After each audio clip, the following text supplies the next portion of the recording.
Stop acting like a coward. You're obsolete. It's just vibration noise. At 5:12, under the sodium white glare of Unit 3, Brent Halverson leaned into Tammy Carson's face hard enough that she smelled stale coffee over ammonia scrubber mist, and he said it again, slower, as if repetition could rewrite mechanics. You heard me. Clear the hold and restart P3B. The pump train sat 30 feet behind him, coupled and silent, its casing still ticking from the previous stop. On the condition monitor screen beside Tammy, a red proximity probe alarm kept flashing at the outboard bearing. She had already acknowledged it twice. The panel logged each acknowledgement with time, user, and status. The same condition remained on every line. Alarm active. Tammy did not step back. She planted one gloved hand on the monitor rack so to keep herself anchored while Brent filled the narrow walkway between the motor control cabinet and the lube oil skid. She had worked this exact deck through hurricanes, contractor shortages, and 2 turnaround overruns. She had never been talked to like a trainee. You're calling me obsolete because the sensor is telling you something you don't like, she said. Her voice stayed level, but her pulse had moved into that fast, hard rhythm she got when a job crossed from difficult into dangerous. That isn't a noise complaint, that's a failure pattern. Brent laughed once, sharp and performative, flicking a glance toward the 2 board operators within earshot before looking back at her. Failure pattern. You people love those words. Pattern. Signature. Envelope. We are down on ammonia feed. Shipping is already behind. And you are standing here making poetry out of a normal startup shake. Tammy looked at the trend screen again, then at him.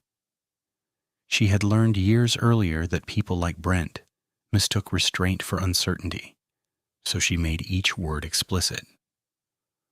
The 1X peak is rising with harmonic sidebands. The outboard proximity probe is in red. I found a new crack at the pedestal weld near the grout line. That means misalignment has progressed into mechanical looseness, and looseness at this speed can turn into rub. If it rubs, clearances close. If clearances close, the impeller can fail. He gave her a dismissive wave toward the train. It spun yesterday. It also crossed trip threshold twice in 6 hours yesterday. Then lower the sensitivity and start it. There was a kind of insult that came from heat and panic, and a different kind that came from hierarchy. Brent's had the second shape. It was deliberate, polished, and public. Do your job or get off my floor, he said, then turned his head just enough so the nearby operator could hear the next part. I'm done paying analyst salaries for people who are scared of normal plant noise. The words landed harder than she expected. Tammy had spent 14 shutdowns in rotating equipment, from cooling water pumps to synthesis loop compressors, and she had been called in specifically when managers heard normal and instrumentation heard wrong. She could still remember the first year she earned that trust. Nights in the analyzer room, calibrating accelerometers. Days crawling around hot base plates with a laser alignment head and dial indicators, logging tiny numbers that prevented large funerals. She knew exactly what her paycheck represented and exactly what it did not. It was not a reward for alarmism. It was payment for saying no before steel started moving faster than people. In the wash of fluorescent light, the monitor reflected off Brent's clean, hard hat. Tammy saw her own face in the same glass, half hidden by safety glasses and a yellow radio headset, and felt a small, controlled surge of anger push through the shock. He had not challenged her data. He had not inspected the weld. He had not asked for a second analysis. He had skipped straight to character. Coward. Obsolete. That told her what was really on trial. Behind them, Unit 3 sounded like a living machine held on a leash. Cooling fans hummed in layered tones. Steam traced a faint white ribbon from an elevated flange 30 yards away. A forklift beeped twice in the loading lane. Rain had not started yet, but humidity pressed against skin and made every cotton layer under PPE feel damp by default. Tammy could feel vibration from neighboring equipment through the grate under her boots, a low tactile tremor that never stopped. In a plant like this, quiet did not exist. What mattered was whether motion stayed inside its designed envelope. Brent stabbed a finger toward the start sheet clipboard clipped to the panel door. Sign it. She did not look at the clipboard. No. That single syllable changed the geometry of the moment. The nearby operator, Luis, shifted his stance and pretended to check a valve position that did not need checking. The control room radio crackled, then went silent as someone lowered volume to listen in. Brent's jaw tightened. You refusing a direct order? I am refusing an unsafe restart.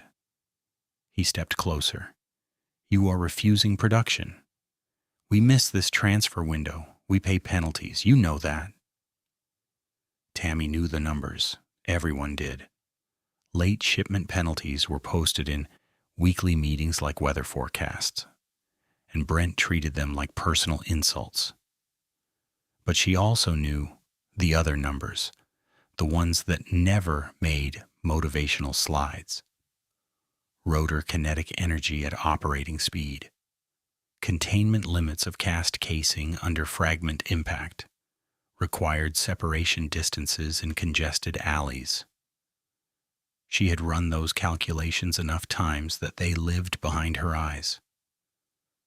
You can threaten my position, she said, still calm, but you can't negotiate with resonance. You need alignment correction and balance confirmation before this train comes back online. He barked a laugh toward Luis and the second operator. Hear that? Negotiating with resonance now. Luis kept his eyes down. Brent continued, each sentence shorter than the last. You are lazy. You hide behind standards. You slow this site down. We brought in new optimization targets, and suddenly every week there's another red flag from your desk. Tammy felt the heat rise in her face and forced herself to breathe once through her nose, slow enough to clear the fog. Lazy. She had slept in turnaround trailers, ate from vending machines for days, and spent birthday mornings in hearing protection with a spectrum analyzer in one hand and a flashlight in the other. She had rebuilt bad histories from missing logs after midnight because no one else could read the machine signatures with confidence. If Brent wanted to call her expensive, he could make that argument in accounting language. Lazy was an insult to the entire craft. Say what you want about me, she said, but don't label a trip-level alarm as startup noise. That is not leadership. That is how people get hurt. He pointed at the locked restart, permissive in the control logic display. You're dramatizing. It's one proximity probe. It's one probe, one spectrum trend, one weld crack, and one known misalignment path. These are not isolated points. This is a chain. Everything is a chain with you, because failures are chains. For a half second he went still, eyes cutting to the operators and back to her, jaw working as plant noise filled the gap. Then he leaned in until his voice dropped under plant noise and became more dangerous by sounding almost conversational. Listen carefully, he said. You clear the hold, sign the start sheet, and we move product. Or you can collect your gear and leave Unit 3 right now. The threat was not abstract. Brent had authority over floor assignments and performance flags. One signature from him could freeze advancement for years. Tammy had seen him do it over smaller disputes. She looked at the start sheet, at the blank line waiting for her initials, and saw two futures. One where she signed and hoped physics stayed merciful, and one where she refused and paid for it immediately. The surprise was that she did not feel indecision. She felt grief, then clarity. "No," she said again. "Document this as refusal for safety cause." Brent straightened. "You're done, effective now. Turn in your access badge at admin before 7 o'clock. Luis looked up, startled despite expecting it. The second operator whispered a curse under his breath, then checked himself when Brent glanced his way. On the monitor, the red alarm continued to blink, indifferent to personnel moves, office politics, and bonus cycles. Tammy unclipped the radio headset and set it on the panel shelf with deliberate care. Her hand shook once, a small tremor she hid by adjusting her gloves. Anger and disbelief mixed in a way that made her vision narrow at the edges. She had prepared for arguments, not termination before sunrise. She had prepared technical notes, not unemployment. Brent was already pivoting into command mode, barking toward Luis. "Get Nolan from reliability down here. If Carson won't do the sheet, someone else will. And switch that alarm from trip to monitor only until we stabilize. I don't want nuisance shutdowns on this transfer." Tammy turned back at that line. "Do not touch that trip logic." Brent did not face her. "You don't work here anymore." She held his profile in view for one long second, memorizing it for the report she knew she would write before noon. Then she looked at the screen one more time, forcing herself to capture details in sequence the way she always did under pressure. Outboard probe red, 1x rising, sidebands widening, bearing temp trend creeping, hold active, manager override instruction verbal at 0518. The plant taught discipline through repetition, and in moments of chaos, she relied on that discipline like a handrail. As she walked the graded lane toward the stair tower, Unit 3 opened around her in cold industrial depth. Pipe racks crossing overhead, insulation jackets silver under fluorescent spill, valve tags flickering as she passed. The hum of running equipment masked conversation, but she could still hear Brent behind her calling for speed, for throughput, for no more delays. She did not look back again. On the landing halfway down, she paused and braced one hand against painted steel. The insult hit her there, away from witnesses. Coward, obsolete, lazy. 3 words used to erase 14 years of field-earned judgment in less than 7 minutes. She swallowed, steadied herself, and kept moving. The morning sky beyond the unit fence was still dark blue, and by 5:26 she was crossing toward admin with a terminated badge in her pocket and a data trail in her head that would not stay buried. At the admin turnstile, Tammy tapped her badge once out of habit, then a second time because muscle memory always expected the green light to follow. The reader flashed red and chirped a flat denial tone. A second later, the little screen printed her status in block letters: "Access revoked." She stood still for one breath, rain-heavy wind pushing warm chemical air through the gate mesh, then pressed the intercom button.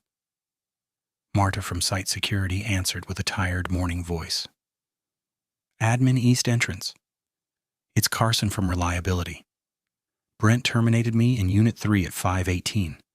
I need 10 minutes on a read-only terminal to file a safety exception and attach vibration captures." A pause. Keyboard clicks.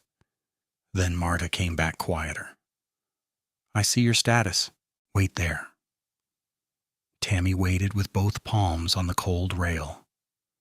Forklifts moved behind the warehouse line, backup beepers echoing off concrete. Somewhere in the unit, a pressure control valve chattered open and shut in short metallic pulses. The plant sounded normal to anyone listening from distance. Up close, she could still hear P3B in her head as a math problem with a bad ending already selected. The gate lock buzzed.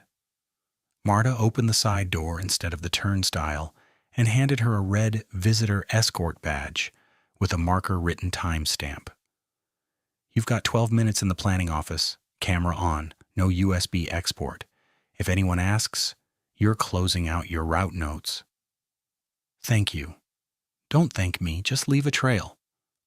Tammy crossed the narrow hall into maintenance planning, where fluorescent lights flattened everything into office pale. Whiteboards full of outage dates, a rack of rolled isometric drawings, a copier that smelled like warmed toner. Her old desk sat 6 rows back with a coffee ring still on the laminate. But she took the shared terminal near the door, so security camera view stayed clear. She logged into the condition monitoring suite with her Analyst credentials, and for now they still worked. The first screen she opened was the raw trend for P3B outboard proximity probe X and Y channels. She did not trust summary dashboards. Dashboards hid shape. The last 6 hours drew across the monitor in 2 colors, both climbing in a jagged staircase. She switched from RMS displacement to peak shaft orbit, then overlaid 1x amplitude and phase angle. The phase had jumped 26 degrees between 240 and 455 without any planned alignment activity, a signature she had seen only when mechanical boundary conditions shifted under load. She spoke under her breath because hearing the chain aloud helped keep it strict. Offset grows, foot moves, orbit opens. Then she pulled the spectrum waterfall. At startup bands, 1x dominated, but now side bands were thickening around it, and 2x, 3x energy had started to stand up in the same window. In plain language, looseness was no longer a suspicion. It was expressing itself in harmonics. She added velocity data from the accelerometer route to corroborate the probe, because single instrument arguments died in management meetings. 2 instrument classes saying the same thing survived longer. At 5:33, she exported 30-minute interval captures to the incident folder, tagged each file with date, unit, and channel, and wrote notes in the comment field exactly as she would in any audit. Rising 1x with harmonic sidebands, phase instability, repeated high excursion above plant trip threshold, proximity alarm, active prior to restart request. She attached the threshold table too, including the version number from the approved engineering basis so no one could claim she had used draft limits. The door opened behind her. Nolan Price stepped in, still zipping his orange coveralls, hard hat strap dangling loose against his neck. He was 24, smart with software, eager to please, and 6 months into his first full-time reliability assignment. He froze when he saw Tammy wearing a visitor badge. Luis texted me, he said. He said Brent cut you loose. Is that real? She kept her eyes on the monitor. It's real. Come here. You need to see this before anyone tells you this train is stable. Nolan moved beside her, breathing faster than he probably realized. On screen, the orbit plot traced a fattening oval with a clipped edge on one side, as if someone had taken a bite out of the curve. She pointed. That flat segment is intermittent rub. Shaft orbit should be smooth at steady speed. This flattening means the rotor is touching where it should clear. He leaned closer. Could that be probe noise? Grounding issue? Good question. I checked against casing accelerometers and bearing temp. Same timing, not instrumentation drift. She clicked to temperature trend. Outboard bearing metal temperature had risen from 74 degrees Celsius to 83 degrees Celsius overnight, then 86 degrees Celsius during the last attempted run, with oil supply temperature steady. If oil was steady but metal climbed, friction had changed, not cooling. She clicked to process overlay. Suction pressure fluctuations in short bursts. Discharge flow ripple. Motor current spikes that tracked vibration excursions. Independent systems were telling one story. Nolan swallowed. Brent said to put trip in monitor only until transfer clears. He said that in front of me, Tammy answered. It violates our restart basis and our management of change trigger. He called it temporary. Temporary bypass with no approved MOC is still a bypass. Write that down. Nolan pulled his phone and started typing with his thumb. She watched him hesitate, then delete the first line and start again more formally. Good. Fear made sloppy records, and sloppy records got erased. Tammy opened the photo folder from her field tablet sync and brought up images from pre-start inspection. The weld at the pedestal toe had shown a fresh diagonal crack crossing paint and rust in one clean line, with bright metal exposed at the center where movement had fretted through coating. She zoomed in until the grout line was visible. This was not there on Monday, she said. I have last week's baseline photo to prove it. Nolan stared at the crack. That's at the base plate corner. Yes. When that corner loses stiffness, alignment does not stay where you set it. You can laser align perfectly at rest and still run out once thermal growth and load hit. Then shaft centerline shifts, coupling sees more than it should, bearings take edge loading, orbit grows, and clearances shrink. He nodded slowly, translating as she went. So the machine can look okay at low speed and still be dangerous at operating speed. Exactly. By 5:41, rain started tapping the office windows in diagonal streaks. The sound rose fast, hard enough to blur the pipe rack outside into gray bands.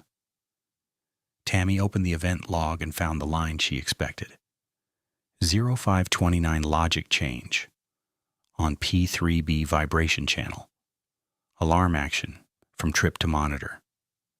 User ID linked to control room supervisor login, not Brent's, because managers almost never touch DCS directly.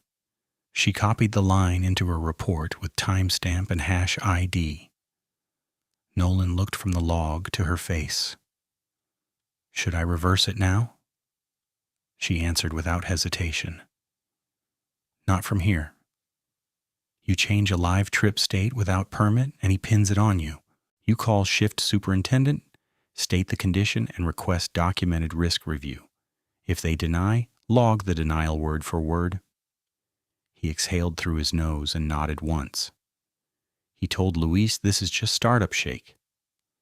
Tammy clicked to waveform time domain and expanded the section from 458 to 503.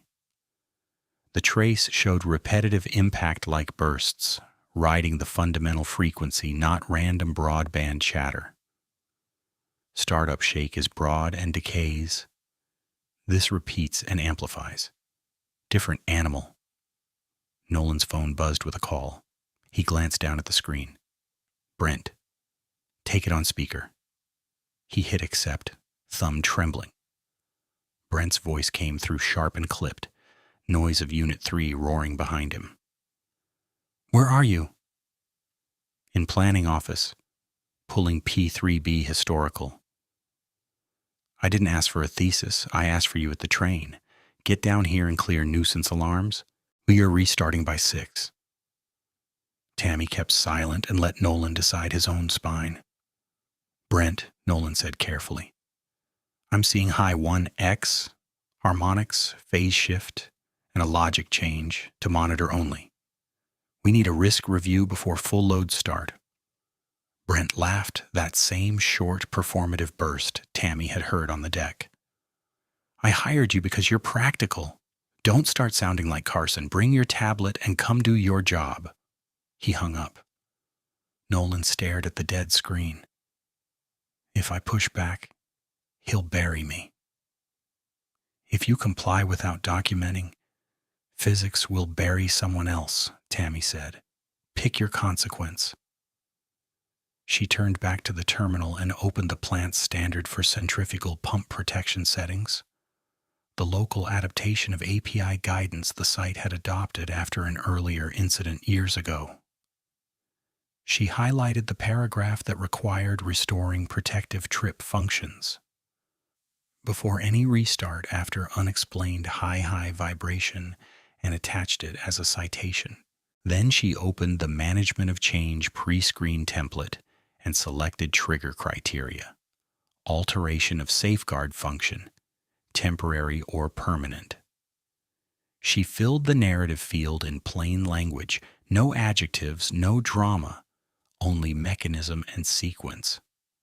At 5:49, she submitted the safety exception report to the shared queue, copied reliability superintendent, process safety coordinator, and HR compliance mailbox, and requested receipt confirmation. Then she sent a second message to Legal Hold Archive with the subject line, Preservation Request. Unit 3, P3B, Protective Logic and Vibration Data. She had learned from older analysts that data disappeared fastest when pressure rose fastest.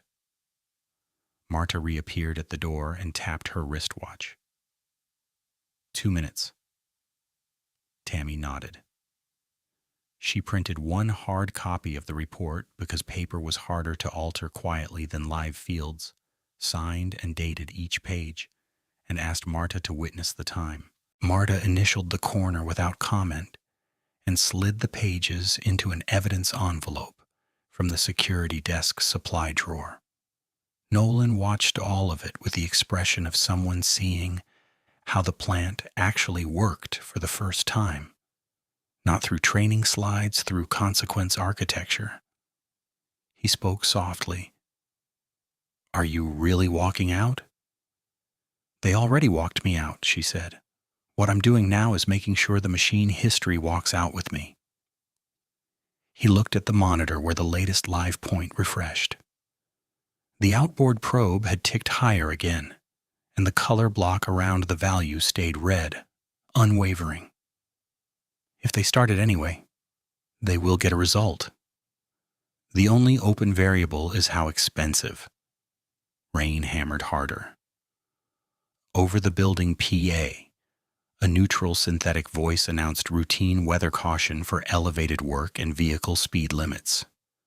Routine words, routine cadence, inside a non-routine decision chain. Tammy shut down the session, logged out, and closed the browser tabs one by one, checking that each export had synced to the server path and that sent messages showed in archive, not drafts. At the doorway, Nolan spoke again, this time not as a junior trying to sound confident, but as a technician asking a direct technical question. If you had the authority right now, what exactly would you do to make it safe? She answered in steps, precise and short. Lock out and cool down. Verify soft foot at all motor feet. Regrout or plate repair after weld inspection by certified welding inspector. Laser align cold and hot targets.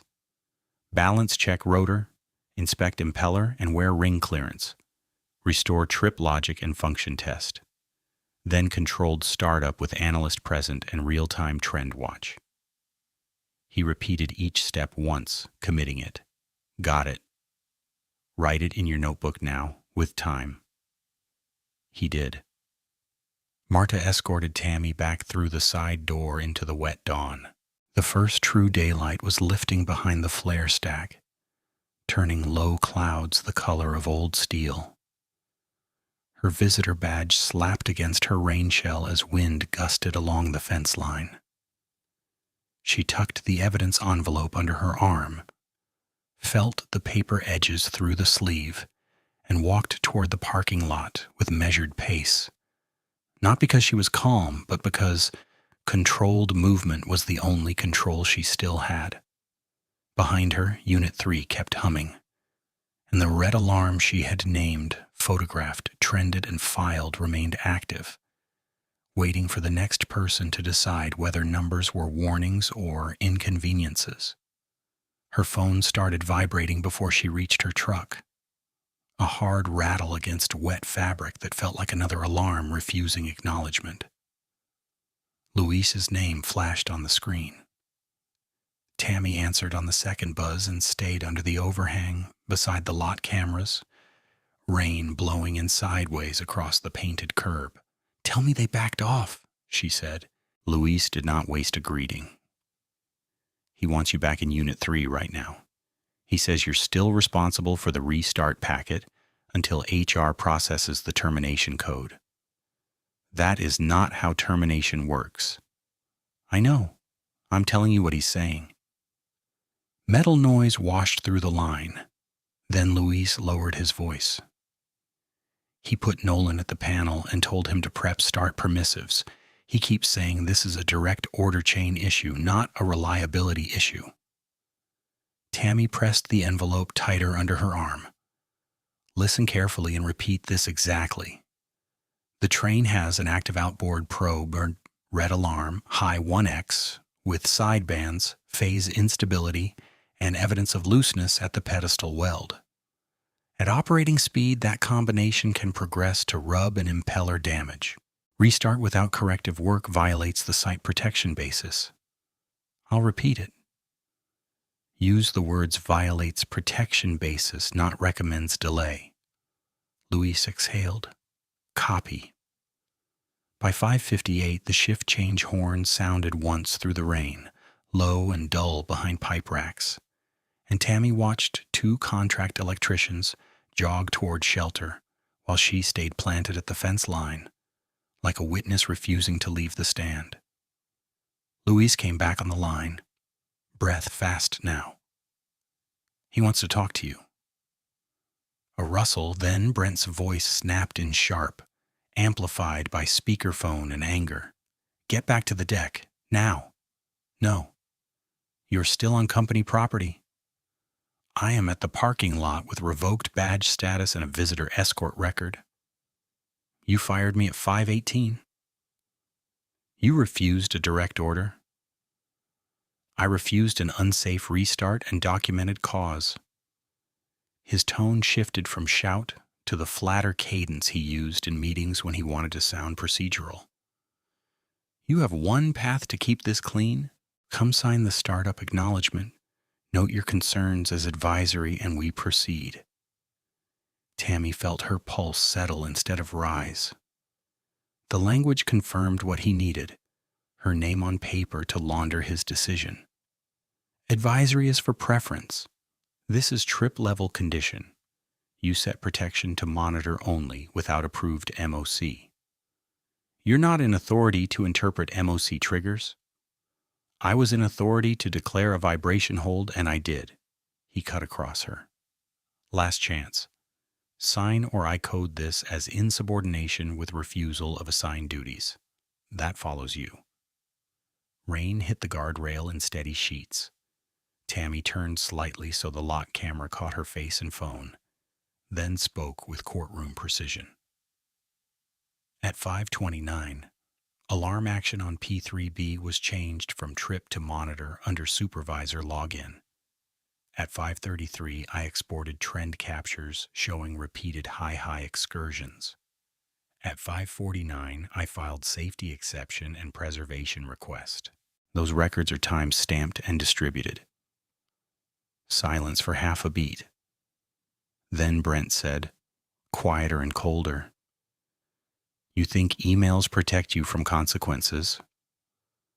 Not from consequences, from revision. He gave a short laugh that carried no humor. You always wanted to be the smartest person in the room. She answered without raising her voice. No, I wanted the rotor to stay inside the casing. The line went dead. Tammy stood motionless for a second, listening to rain on corrugated metal and distant steam vent hiss, then opened her notebook against the truck hood and wrote the call details while they were still exact. 5:59. Brent demanded return/sign. Threat of insubordination code. Response delivered re-trip bypass. An MOC. She wrote Luis as witness and underlined speakerphone. Marta stepped out from the security doorway with her own rain jacket half zipped and motioned Tammy closer. He just called us, she said. He says you are interfering with operations from outside assigned area. I answered a call from the control room. I figured, come inside for a minute, keep everything under camera. Inside the guard office, fluorescent light buzzed overhead. A wall monitor showed 6 camera feeds: truck gate, admin hall, 2 unit walkways, flare perimeter, and the lot where Tammy's pickup sat alone in a row of wet concrete. Marta offered a chair, then pointed to a phone on speaker cradle. HR wants a 3-way with you and Brent. They asked me to witness. Tammy stayed standing. Connect it. The call clicked live with a soft tone. A woman introduced herself as Dana Klein from Employee Relations, voice clipped and controlled. Brent was already on the line. Donna said, Ms. Carson, this is a post-termination administrative clarification. Mr. Halvorsen reports. An unresolved operational handoff requiring your signature. Tammy answered, My handoff was completed through submitted safety exception data export and written citations. I will not sign a restart acknowledgement for equipment in active high vibration condition. Dana paused to type. Can you specify basis? Plant centrifugal pump protection standard, adopted from API guidance, requires protective trip restoration and investigation after unexplained high vibration excursions.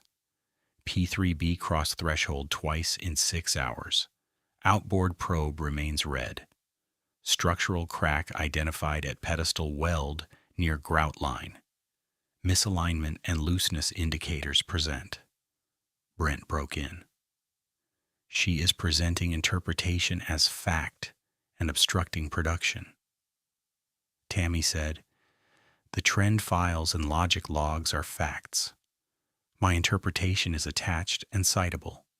Dana asked, Mr. Halvorsen, was trip functionality modified? It was temporarily adjusted to prevent nuisance interruption during controlled restart. Tammy looked straight at the security camera as she spoke.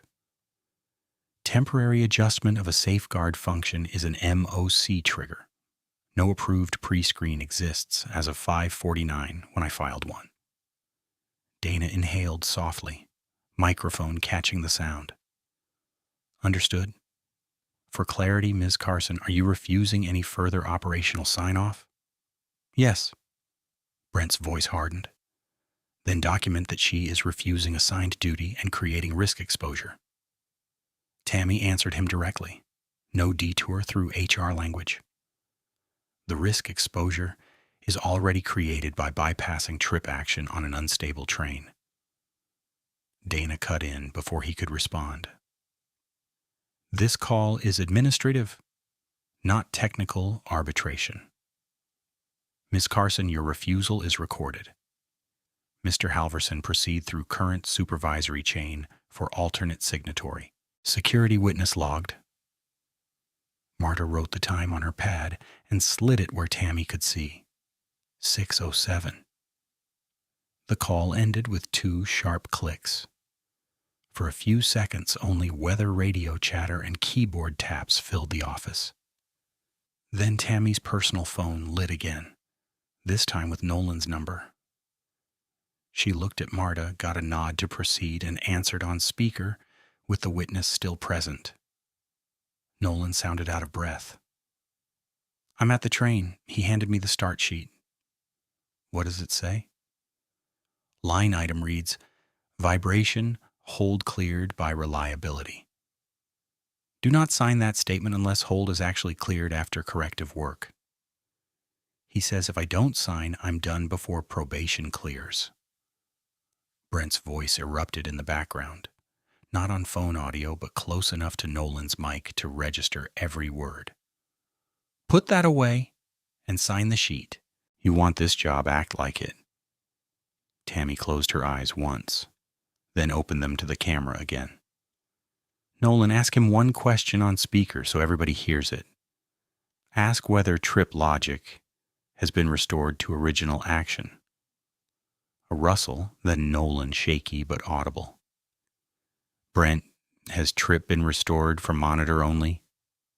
Brent answered immediately. "We are running as configured for stability. Sign." Tammy said, "Nolan, write his response and time in your notebook." Brent barked, "You are not giving instructions on my floor." Nolan whispered, "He's right in front of me." "Then hold the phone low and listen," Tammy said. "If you decide to proceed, document every warning.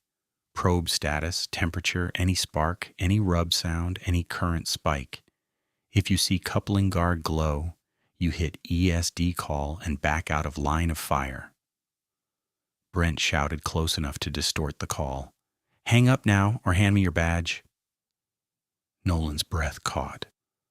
"I have to go." The line disconnected. Marta looked at Tammy with the expression of someone who had seen this pattern before in different uniforms. "He'll use that kid as a signature." "He already is."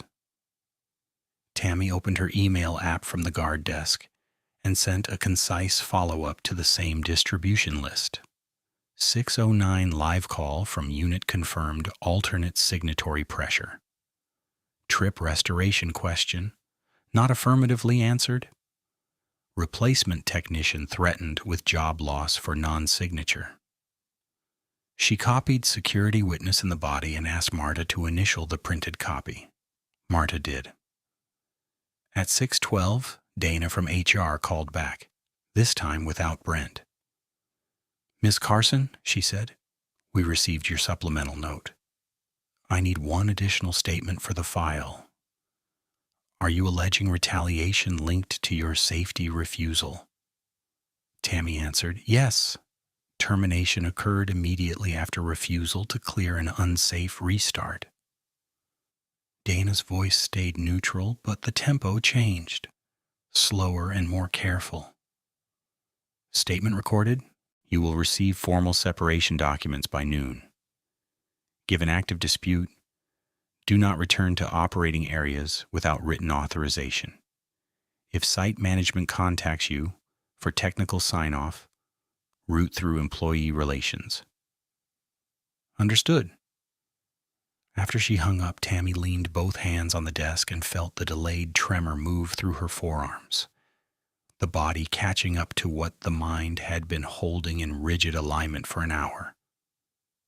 She did not sit. She did not cry.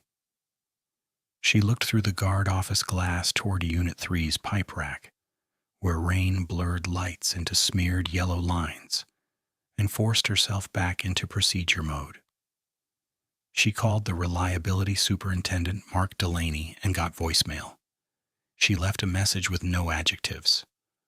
"Mark, this is Tammy Carson, time 6:15. I was terminated after refusing P3B restart under active high vibration condition. Trip action changed to monitor only. Safety exception and data package submitted. HR and security witness on record. Call me for statement confirmation." Then she sent the same text, so there was a second trail. 3 minutes later, Mark texted back, "Received. Do not engage floor directly. Preserve records. I am escalating to process safety manager. Tammy showed the text to Marta, who nodded once and added the time to her own log. Outside, a white maintenance pickup rolled past the guard lane toward Unit 3. Through rain-streaked glass, Tammy saw Nolan in the passenger seat, hard hat on, notebook on his thigh, shoulders tight like a man walking into noise he already knew was wrong. Brent drove, one hand on the wheel, the other moving as he talked, chopping the air in short commands. Marta muttered almost to herself, "Pressure makes people loud." Tammy answered, "Pressure also makes cracks grow." She gathered her envelope, signed the visitor badge back to security, and asked Marta for a photocopy of the witness log pages covering 550 to 616. Marta made them, stamped them, and slid them across the desk in a clear sleeve. At the door, Marta said, "You heading home?" "For now, phone stays on." Tammy stepped back into the wet morning. The rain had eased from hammering to steady fall, and the plant's background roar settled into that constant industrial drone that hid danger until it did not. She reached her truck, set the evidence sleeve on the passenger seat, and sat with the engine off long enough to write one final line in her notebook before pulling out. Refusal maintained under direct pressure. Replacement assigned under threat. Mechanism unchanged. Then she started the truck and rolled slowly toward the highway, while Unit 3 remained behind her, running on authority that still believed signatures could outrank physics. The windshield wipers dragged a watery rhythm across the glass as Tammy eased onto the frontage road. Unit 3 still visible through chain link and rain haze. A lattice of steel and light that looked orderly from distance and felt reckless up close. She had gone less than half a mile when Luis called again, and this time he did not lower his voice first. Plant noise and shouting filled the line. "He's doing it now." Brent told Nolan to mark hold cleared and start at minimum recirc. Tammy pulled onto the gravel shoulder so fast her rear tires sprayed mud against the guardrail. "Tell me exact panel status," she said. She flipped her notebook open on the steering wheel and wrote the time as she spoke. Trip action still monitor only, outboard probe red, bearing temp 87 and climbing. Nolan signed under protest.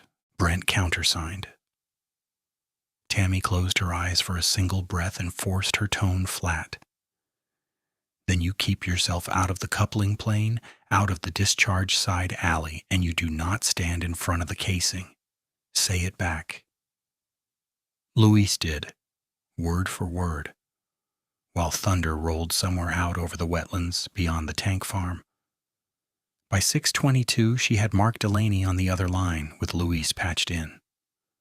Mark sounded like he was already moving, footsteps and door noise in the background.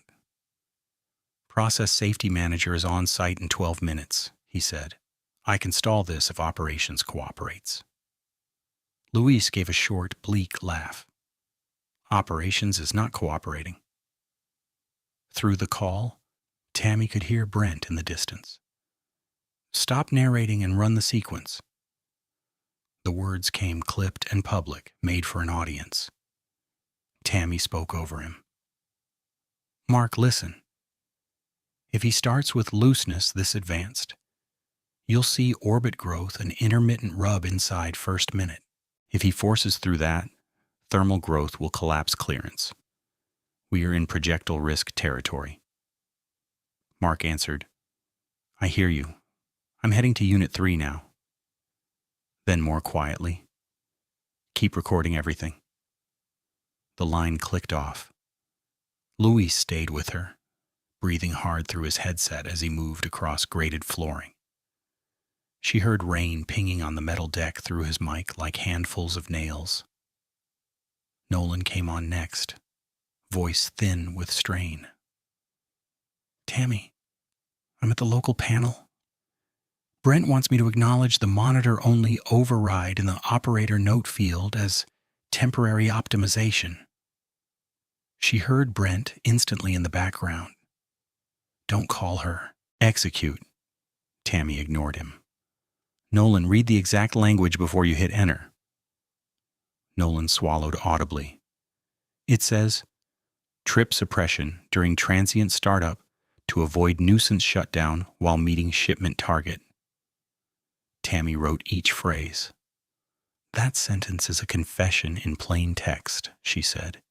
If you cannot stop the startup, add this after it. Suppression applied under supervisory instruction. Reliability concern unresolved. There was a pause, keys clacking, then Brent's voice again, closer now, furious.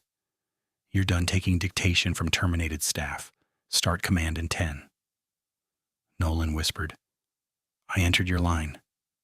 Tammy answered, good. Now put your phone in your chest pocket with mic exposed. He did.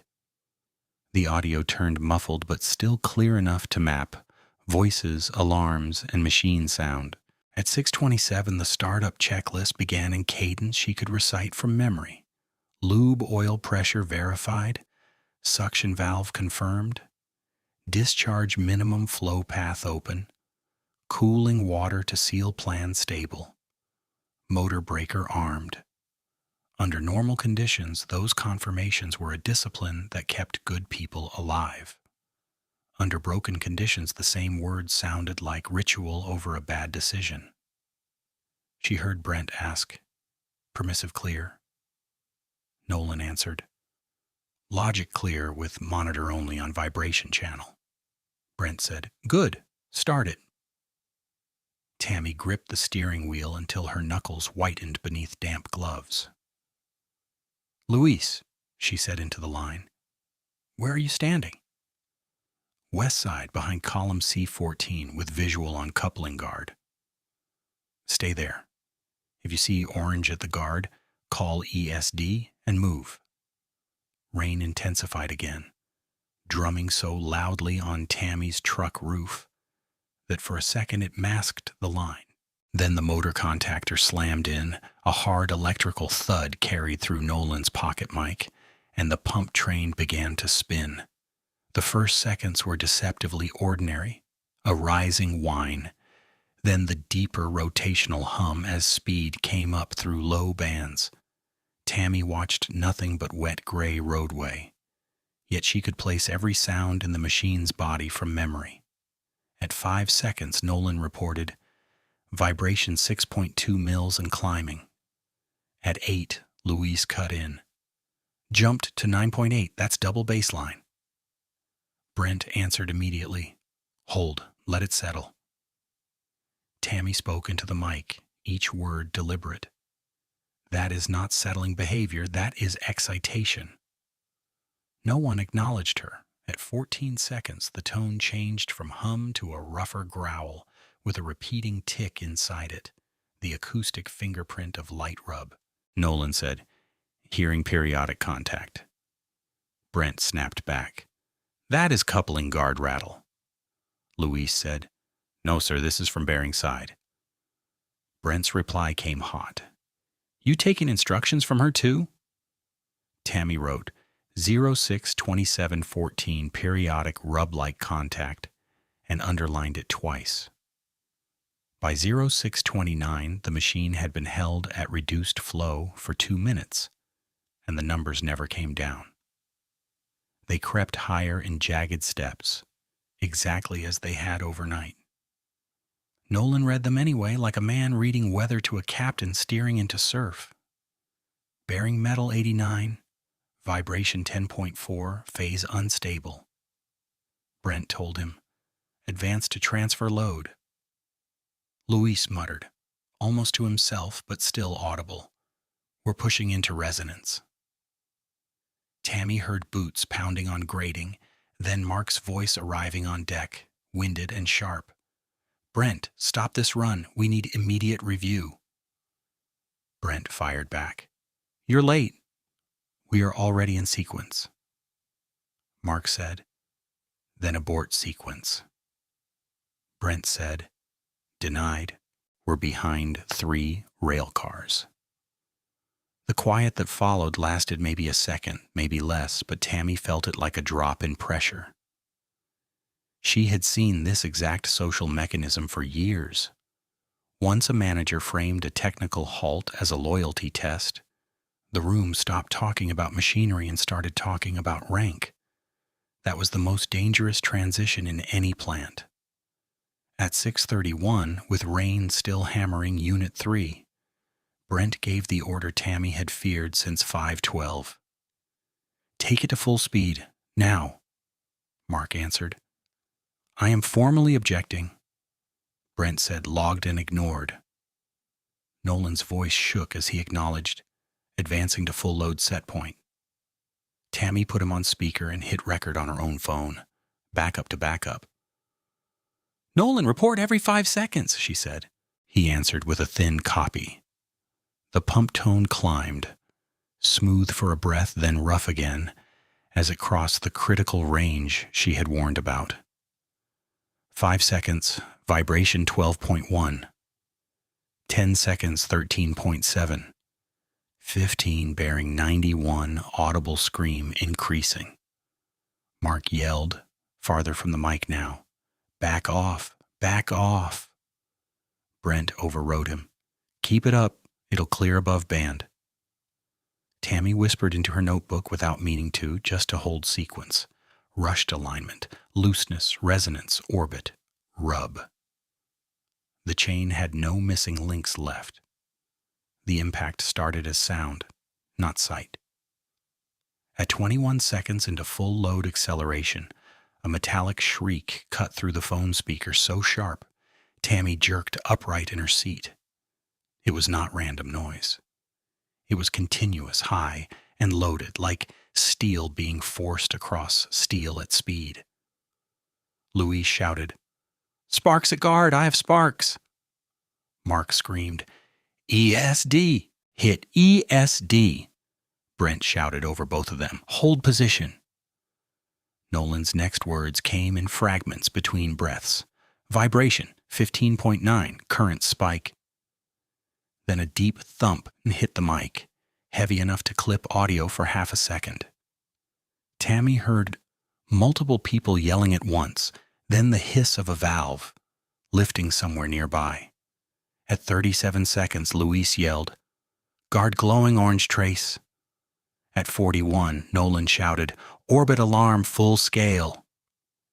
At 45, the phone captured a sound Tammy would remember longer than any insult Brent had ever thrown. A blunt, explosive crack of casing breach, followed by a whipping metallic roar that moved through space, not inside it. From the shoulder of the frontage road, she saw the consequence a heartbeat later. A white vapor burst pushed upward from Unit 3 like a punched cloud, then spread sideways under the rain, lit orange and blue by process lights. Car alarms in the admin lot began chirping in staggered bursts as pressure waves hit windows. Over the phone came chaos. Running footsteps, radio traffic overlapping, someone coughing, someone shouting, Man down West Alley. And then the plant emergency tone. 3 rising pulses that cut through everything else. Tammy's training took over before panic could. Luis, account your crew. Nolan, answer if you can. Mark, isolate suction and discharge. Remote if local is unsafe. She got Luis first. I'm clear. Mark is clear. Nolan is moving. Then Mark, breathless. Casing ruptured. Fragment crossed alley and struck steam support. Secondary leak contained. We've got 1 mechanic with severe leg injury from debris impact. EMS inbound. No one mentioned Brent in that first minute. That told its own story about command collapse. At 6:34, interlocks cascaded exactly as designed for the wrong reason. Tammy heard the control room announce ammonia feed cutback, then full shutdown of 2 downstream units as protective logic tripped on upset conditions. Steam venting hissed in the background like tearing fabric. Rain turned the vapor plume into a low, fast-moving fog that clung to pipe racks and handrails. Mark came back online with command voice restored by force. Unit 3 evacuated to muster Alpha and Bravo. Accountability in progress. Fire team checking for hotspots. No ignition sustained. Tammy asked. Projectile path? Mark answered. Impeller blade exited east side of casing, crossed the maintenance alley, embedded in steam header support frame. Missed main walkway by maybe 6 feet. Tammy looked through rain at the distant unit lights and pictured the geometry she had drawn in margins for years. Rotational energy converted to shrapnel in congested steel corridors. Physics didn't raise its voice. It just completed the equation. The emergency channel stabilized in layers. First aid team reached the injured mechanic, applied a tourniquet, loaded him for transport.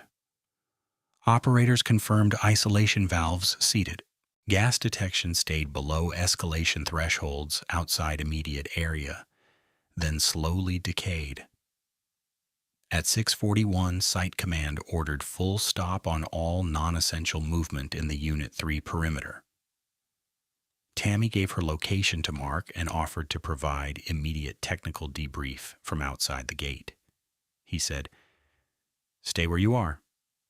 Security will bring you to interview room as witness, not operator." She answered, "Understood."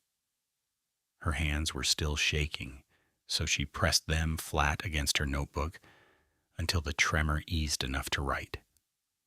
She logged the countdown points, the quotes, the audio timestamps, and the first confirmed damage facts.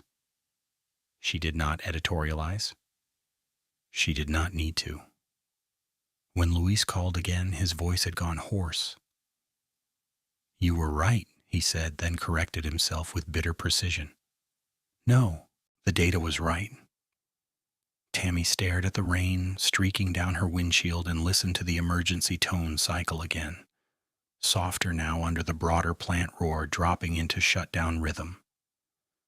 "How bad in the alley?" she asked. Luis answered. Coupling guard shredded, casing open, concrete chipped where fragments hit, one blade in the steam support like a knife in a door.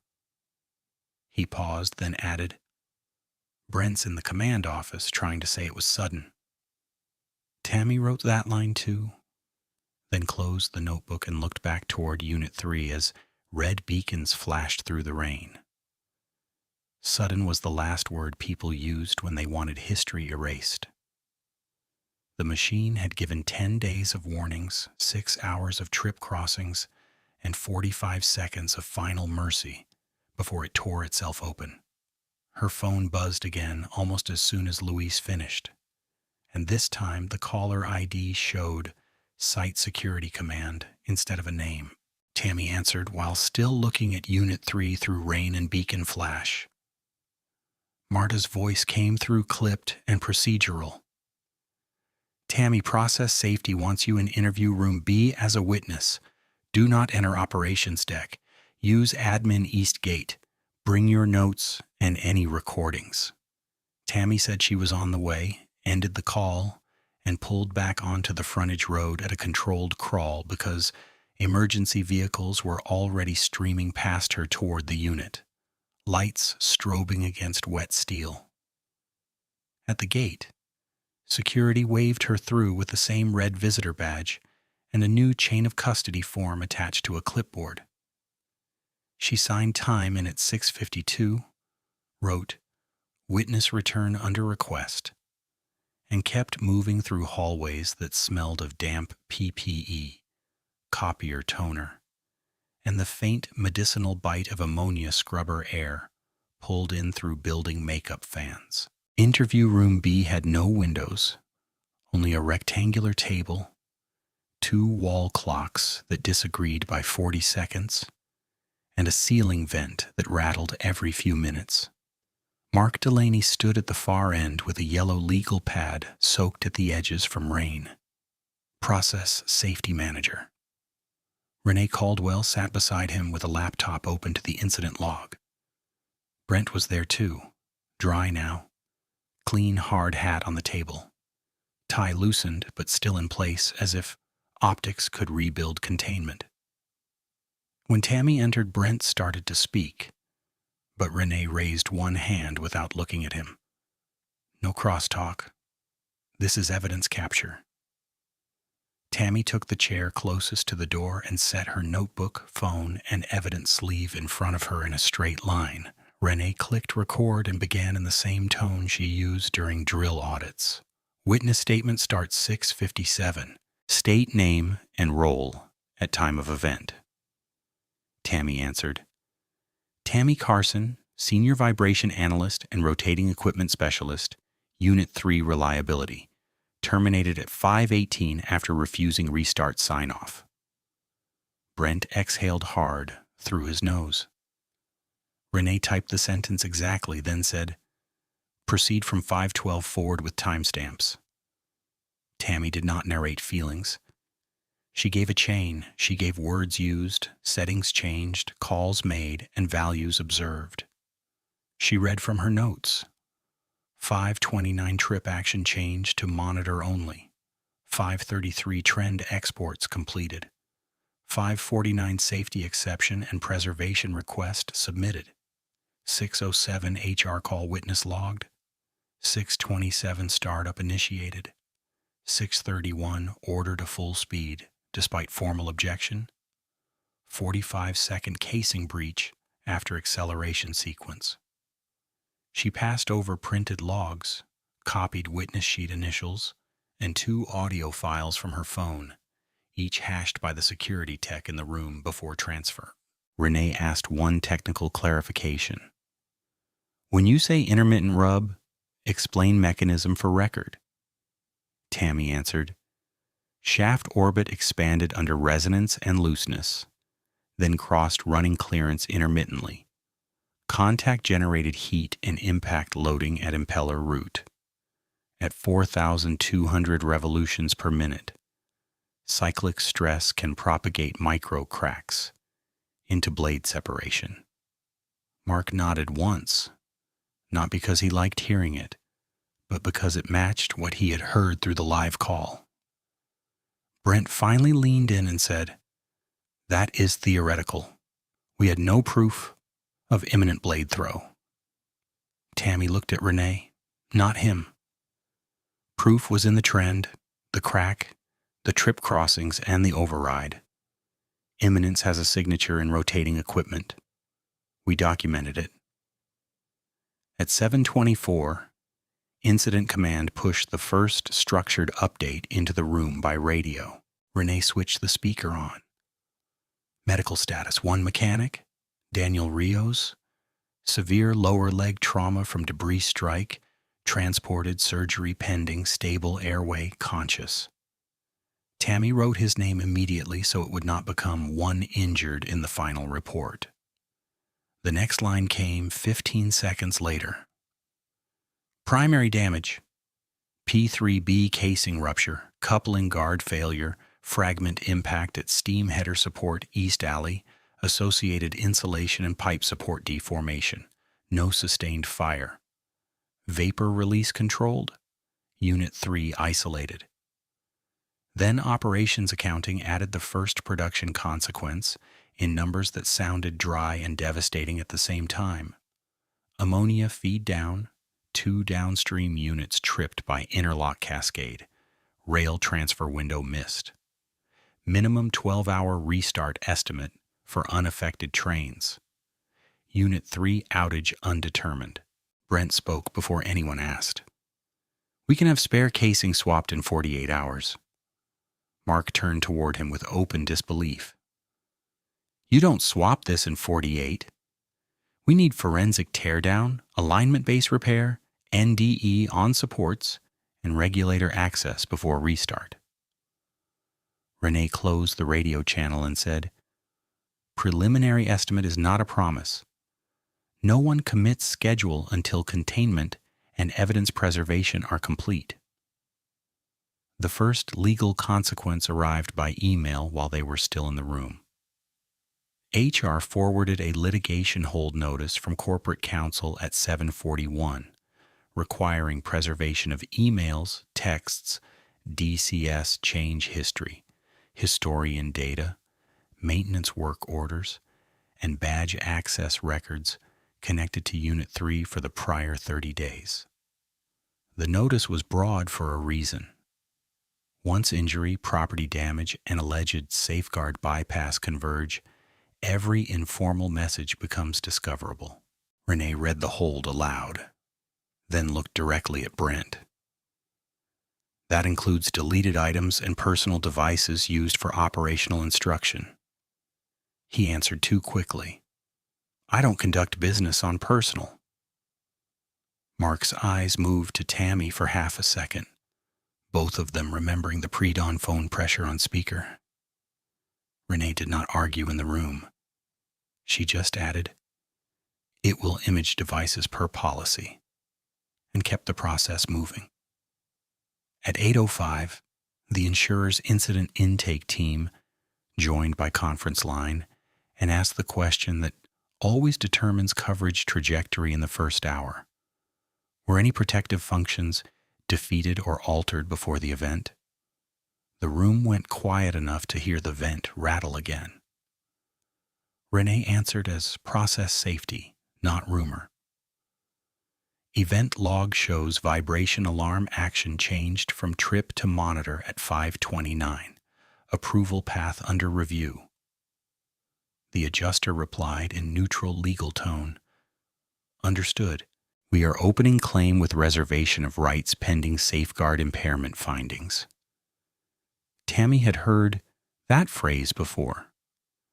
Reservation of rights meant the policy might pay some costs, all costs, or sharply limited costs, depending on willful bypass and documentation integrity. By 9:30, the rain had eased, and the plant moved from emergency noise to controlled shutdown rhythm. Tammy was escorted with PPE and observer clearance to a designated safe line outside the Unit 3 perimeter for visual confirmation with investigators. The alley looked smaller than it had in memory and more violent in evidence. The pump casing had an opening torn through one side with fractured metal, curled outward like petals forced by internal impact. The coupling guard was split and twisted. Paint burned off in streaks near the hottest contact path. 20 feet away, one separated impeller blade sat embedded in the steam support frame at shoulder height, buried deep enough that only part of the root and one jagged edge remained visible. A tape measure ran from pump center line to impact point, while two investigators photographed angles and wrote coordinates on evidence cards. Nothing about the geometry supported Brent's sudden random failure line. The trajectory matched high energy release from rotating mass. Physics had left a map on steel. Tammy pointed out the pedestal weld crack she'd photographed before dawn. The paint line had opened farther, and fresh, bright metal showed where movement had continued under load. The inspector marked it, bagged paint flakes, and logged her prior images as pre-event condition evidence. At 11:10, back in admin, Finance pushed an initial loss model to Incident Command. If Unit 3 remained down more than 7 days, direct production impact would exceed $4 million. At 2 weeks, the number crossed $9 million without counting structural repair, overtime, contractor mobilization, and deferred shipment penalties.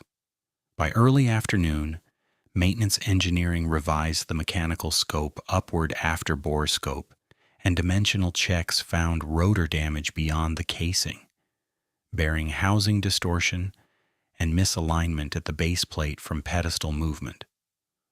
Revised estimate for equipment and structural restoration, $2.4 million.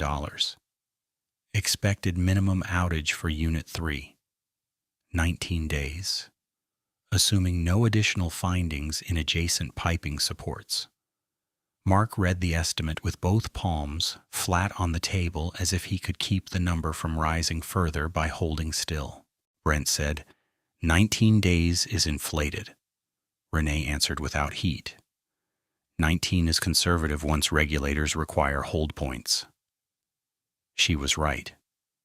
By 1400, the regional safety regulator had already sent a notice of imminent inspection focused on willful safeguard bypass, startup authorization chain, and retaliation allegations linked to safety refusal. The reputational consequence began before the day ended, and it did not need flames to spread. Corporate communications issued a controlled statement to customers about an unplanned mechanical failure and temporary throughput reduction. But procurement teams at two major buyers requested written assurance that protective logic had not been intentionally disabled. They had their own insurers and audit duties, and they understood what monitor only meant in the wrong context. At 1620, one buyer suspended optional volume for the month pending incident findings. That was lost margin without a single additional bolt breaking. Inside the plant, the labor consequence hardened too. Operators who had heard the morning calls started forwarding notes to HR and process safety, not because they wanted drama, but because they understood where blame would flow if the record stayed vague. Luis submitted his statement with timestamps and quoted phrases. Nolan submitted his own with the exact wording of the override note field and the supervisory pressure attached to it. He added one line that sat heavy on the page. I signed because I believed refusal meant immediate termination. That sentence turned a technical event into a governance event. 3 days later, Daniel Rios was still in hospital recovery but stable, and the legal architecture was fully assembled. OSHA opened a formal investigation and requested interviews under anti-retaliation provisions. Corporate counsel scheduled deposition-style internal statements. Insurance sent a forensic team to mirror historian servers and verify whether trip thresholds had been altered elsewhere. Tammy attended her interview with the same notebook, now tabbed and photocopied twice. She described mechanism, warnings, and refusal sequence in the same order every time, because consistency is credibility when pressure rises. Brent attended separately. By the second week of the outage, investigators recovered deleted maintenance-related emails from Brent's account folder and linked them to bonus track discussions about restart pace and alarm discipline. The language was not criminal by itself, but paired with log changes and witness statements, it drew a straight line from management pressure to safeguard impairment. Insurer position shifted from reservation to partial denial for portions tied to willful bypass of protective function. The company would absorb a larger share of loss, and everyone in leadership understood what that meant for quarterly reporting. On day 19, Unit 3 returned to controlled service after casing replacement, rotor rebuild, foundation repair, hot alignment verification, balance confirmation, trip logic restoration, and witnessed functional testing with process safety and regulator sign-off present. The restart was quiet, boring, textbook. That was the point. In the final incident board review that afternoon, the numbers were no longer estimates. Production loss closed at $11.8 million. Equipment and structural repair closed at $2.4 million. Civil settlement negotiations for Daniel Rios were underway, with liability posture unfavorable to the company given recorded warnings and override evidence. OSHA issued citations including willful bypass and retaliation findings, with mandatory corrective actions spanning supervisory authority controls, MOC enforcement, and protected refusal procedures. Brent was terminated for cause before the board session ended and referred for external negligence review under corporate policy. Tammy sat at the far end of the room as reinstated reliability led, not triumphant, not smiling, just steady, while Renee read the final causal statement into the record.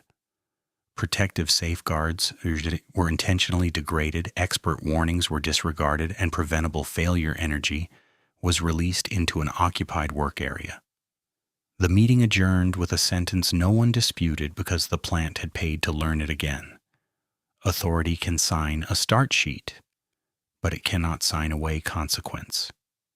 Chairs scraped back from the boardroom table, and for a moment no one spoke, as if the final sentence Renee had read had pulled oxygen out of the room. Brent stood first. He did not look at the loss sheet on the screen. He looked at Tammy, the same jaw set, the same hard stare from Unit 3, only now with 2 security supervisors waiting at the door. "This is political," he said. "You built a paper trap and called it safety." Tammy kept both hands on her closed notebook. "You were given trip alarms, crack photos, threshold tables, and direct warnings. That was not a trap. That was a map." One of the security supervisors, Owen, stepped forward with a clear evidence bag and a form. "Mr. Halverson, corporate access card and site hard token, please." Brent pulled his badge off his belt clip and dropped it into the bag with a small plastic crack. He hesitated on the hard token, then surrendered that too. He turned back to Tammy one last time, lips parting like he had another line prepared, then shut them and walked out between Owen and the second supervisor. No speech, no appeal. The automatic door hissed closed behind them. By 1718, only Renee, Mark, Dana from Employee Relations, and Tammy remained. The room's 2 wall clocks still disagreed by 40 seconds. The same detail Tammy had noticed during first interviews, and Renee tapped the slower one with a pen before speaking. "Clock drift is now in the corrective action list," she said. "Timestamp integrity is now a controlled item on incident days. We missed that before." Tammy gave a tired nod. "Small things decide credibility when people start arguing sequence." Renee rotated her laptop toward Tammy and opened the evidence register. "Before we close today, we are resolving chain of custody for every item you brought in." She read each line aloud while Mark verified the shelf location and digital archive ID. "Physical envelope from security desk. Printed safety exception. Witness initials by Marta, 6 pages. Scanned, hash verified. Original sealed in legal archive locker C12. Clear sleeve witness logs covering 550 to 616. Scanned and indexed. Original in same locker. Personal notebook pages copied with your consent. Image set linked to Incident 3, B-447. Audio files from your phone. 2 originals transferred. SHA2, 5-6 hashes matched.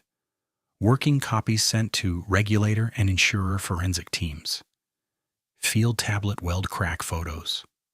Baseline and event day sets, compared and authenticated by metadata." She paused.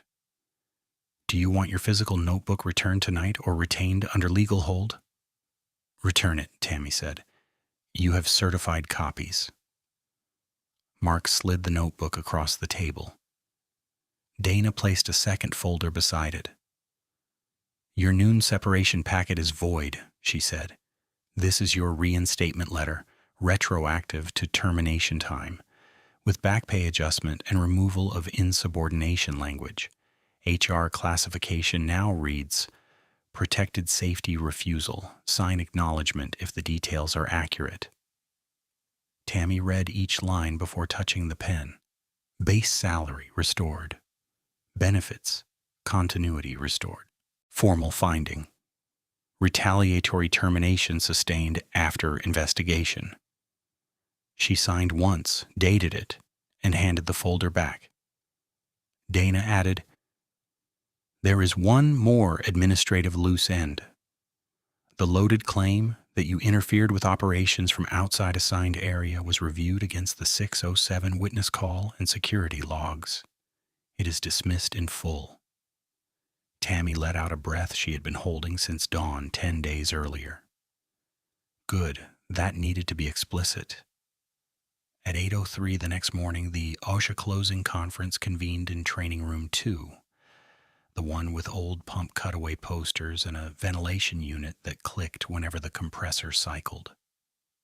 Inspector Eli Navarro sat across from plant leadership, with 3 binders open and yellow flags marking key exhibits. Tammy sat behind Renee as technical witness. Luis and Nolan were present for factual confirmation, hard hats on the floor beside their chairs. Navarro spoke in the flat cadence of someone reading consequences that were no longer negotiable. Citation 1. Willful safeguard impairment. Vibration protective action changed from trip to monitor only, without approved management of change process. Citation 2. Retaliation linked to protected safety refusal, supported by call logs, witness statements, and timing sequence. Citation 3. Deficient supervisory controls over startup authority and documentation integrity. He turned a page. Required abatement includes locked administrative controls that prevent single manager trip action changes, dual signature restart authorization after high vibration events, mandatory anti-retaliation training for all supervisors, and independent reliability sign-off not subordinate to operations bonus metrics. Brent's chair sat empty at the far wall. His nameplate had been removed. Nolan raised his hand, voice tight but steady. "For the record, my statement where I said I signed because I feared termination. Does that remain attached?" Navarro looked directly at him. "Yes, it remains attached. It informed the retaliation finding." Luis asked his question next. "And the radio logs I sent with the run-through instruction?" "Admitted and cross-validated with control room audio," Navarro said. "They stand." Renee signed the abatement schedule. Mark signed equipment control commitments. Tammy signed technical verification for the vibration portions. Each signature happened in silence, broken only by the click of pens and that intermittent vent unit cycling overhead. At 11:26, insurer representatives joined a scheduled claims call on speaker in Renee's office. The lead adjuster, Miriam Tsel, summarized the final position without ornament.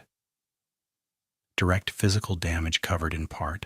Losses attributable to confirmed willful safeguard bypass are excluded per policy clause 14.7. Final allocation. Partial denial on bypass-linked portions and associated business interruption segment. Detailed schedule sent to finance. Finance Director Cole Ramsey rubbed his forehead and asked the number everyone already knew was coming. "Net uninsured exposure?" Miriam answered. 3.1 million beyond deductible, based on current accepted invoices and production reconciliation. Cole let out a dry laugh with no humor in it. Saved $78,000 in payroll. Bought 3.1 million uninsured, plus the rest. No one corrected him, because his math was still conservative. That afternoon, Tammy walked to Medical Annex B for the settlement acknowledgement with Daniel Rios and his counsel. Daniel sat with his leg braced, alert and pale, but focused, a clipboard on his lap. He greeted Tammy with a small lift of his chin. "I heard your warning call on replay," he said. "You told them to keep us out of the line of fire." "I wish they had listened sooner," Tammy answered. Daniel signed his civil settlement documents after counsel reviewed the terms out loud. Corporate accepted liability without forcing trial testimony from him. Medical coverage, wage protection, and rehabilitation funding were locked in writing. Daniel set his pen down and looked at Tammy again. "Don't let them call this bad luck." "I won't," she said. By 6:10 the following Monday, Unit 3 was back in controlled service under the new startup protocol. Tammy stood at the same monitor rack where Brent had demanded her signature. But the geometry of authority had changed. Startup required 3 keys now: operations, reliability, and process safety. Trip action settings were hardware locked unless an approved MOC code was active. The red/amber/green status board had a 4th field labeled retaliation safeguard, and it stayed green only when refusal protections were acknowledged at pre-shift brief. Mark read the checklist, then stopped and looked at Tammy. "Vibration channel action?" "Trip confirmed," she said. "Function test passed at 0552, hash logged." Renee asked, "Pedestal repair documentation?" Tammy handed over the packet. Weld repair certified, grout restored, hot alignment within target, balance verification complete, clearance inspection signed. Luis stood by the radio panel, listening to the train come up. Nolan watched the live trend screen, calling numbers every 5 seconds with a calm voice he had not possessed 10 days earlier. 6.1 or 5.8, 5.4 and stable. No shriek, no sparks, no improvisation disguised as leadership. Just a machine operating inside its designed envelope, because people finally operated inside theirs. At 6:18, the pump reached steady state and held. Nolan looked over at Tammy, and this time, there was no hesitation in his face, no unfinished sentence hiding behind fear. "I should have refused faster that day," he said quietly. Tammy answered with equal plainness. "You documented when it mattered. Then you told the truth when pressure hit. That is how systems change." He nodded once and went back to the screen. At 7:02, Tammy stopped by the security office on her way to the reliability lab. Marta was pinning updated emergency contact cards to a corkboard. "Got something for you," Marta said, sliding a small receipt envelope across the counter. Inside was a photocopy of Tammy's original red visitor badge from the day she was locked out, stamped closed retained for record. "Final archive copy. Thought you'd want proof of where the timeline turned." Tammy tucked it into her notebook. "I do." Marta leaned on the counter. "That look Brent gave you in here the first morning? I kept wondering what he was going to say before Dana cut him off." Tammy remembered it exactly. The loaded look in interview room B, all confidence and calculation. Then silence. She shook her head. He never said it, and now it doesn't matter. By 8:40, every thread from the incident file had a disposition line in the closeout register. Calls had outcomes, reports had rulings, evidence had locations. Strange details that once felt minor, the clock drift, the witness log initials, the wording in a note field, were now written into permanent controls. The plant did not become perfect. plants never did. But the rule was visible again in policy, in hardware, and in people who had watched Steele pay the bill for arrogance.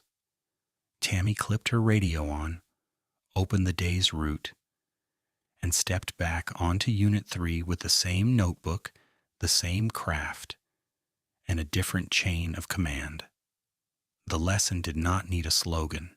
He cut $78,000 in expertise and purchased 8 figures in damage, legal exposure, and human cost.